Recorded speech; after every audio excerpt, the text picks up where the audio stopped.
You know, Laura Martin, who made the comments on Netflix, she also made comments on Roku, and she increased her price target from $150 to $200. These guys set up well to be the content aggregator out there, and I happen to agree.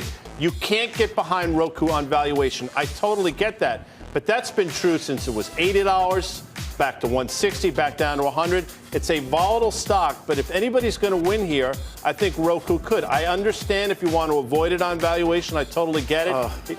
Hold on. Rewind that.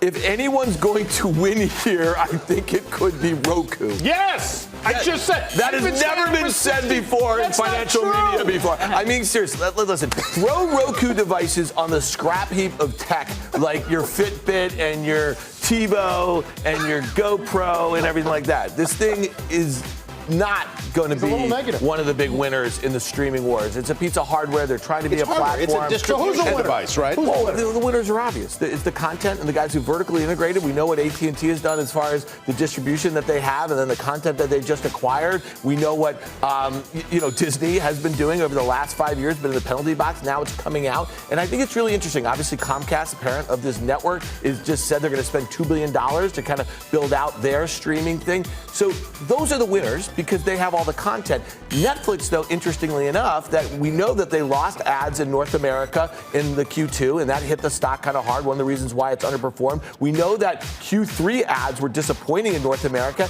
and globally, they're decelerating. Why? They don't have the content. It was like the Thanos snap, all the Disney stuff, the Marvel stuff, the Pixar stuff, the Lucas stuff. It's all going away. And what are they left with? They're going to be left with literally an offering that should be $5 for your kids who don't know what the heck they're watching, you know what I mean, because they're little zombies on their iPads. That's what this thing is going to be relegated to, because The Irishman was unwatchable. 3.5 hours of unwatchable garbage that they spent $200 million on. It's hard to compete against Disney when they're all in, right? They are all in. And so I'd also, I think the piece was interesting about Netflix, and to the extent that they lose U.S. subscribers, that's what the stock really reacts to. So if that's her theory, which it is partially, and that international subscribers are about a third as profitable, and that's where all the growth is, you can see how Netflix have competition from every side now, as well as the raw material costs, which are content, going up, up, up.